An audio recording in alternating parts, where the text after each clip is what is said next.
Assalamualaikum warahmatullahi wabarakatuh. Okay, apa khabar geng-geng unit bio semua? So, hari ni since dah ramai sangat yang tanya macam mana nak guna MOEDL, ada tak akaun MOE dan sebagainya. Okay, actually saya dah masukkan akaun ID akaun MOEDL you all dekat Google Classroom Unit Biology.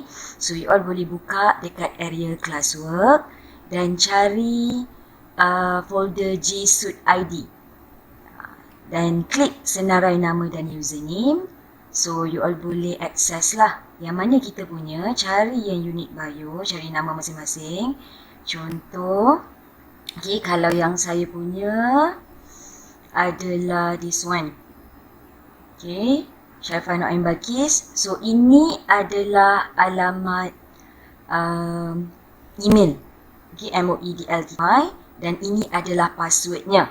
Okay, this is the backup email lah. So yang ni you all memang kena ingat sendiri, ataupun sebab tu saya masuk dalam Google Classroom supaya you all boleh ingat. So orang yang berbeza ada nombor yang berbeza lah.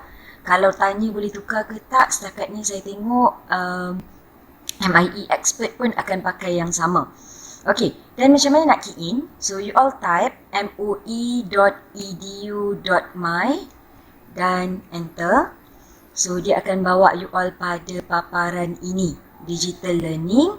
So klik log masuk. So bila log masuk, dia seolah-olah masuk dengan akaun Google. So masukkanlah akaun yang baru. Kalau you all ada satu je akaun, kedua, okay, add account. Sebab saya PC ni ramai orang guna sebanyak. So add account. Kalau macam saya dah pernah login.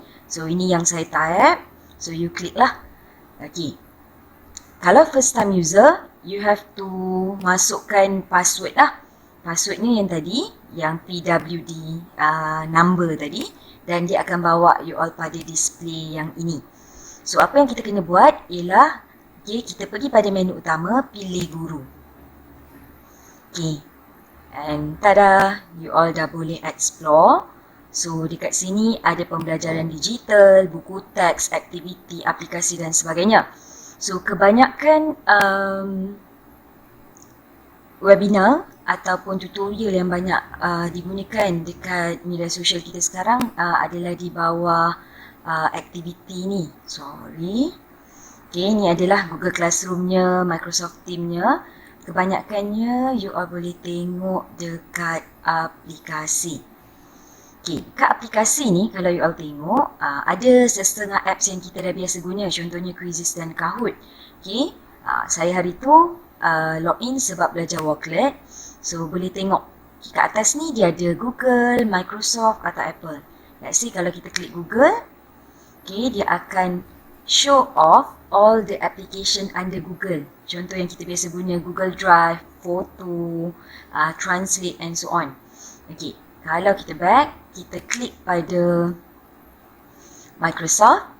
So dia akan bawa kita kepada apps, okay, online yang ada under Microsoft macam PowerPoint, OneNote, Teams, okay, yang macam mana kita selalu guna, ataupun Office 365, dan ada a few lagi lah.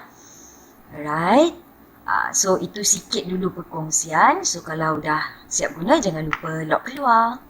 Okay, thank you. Hope membantu.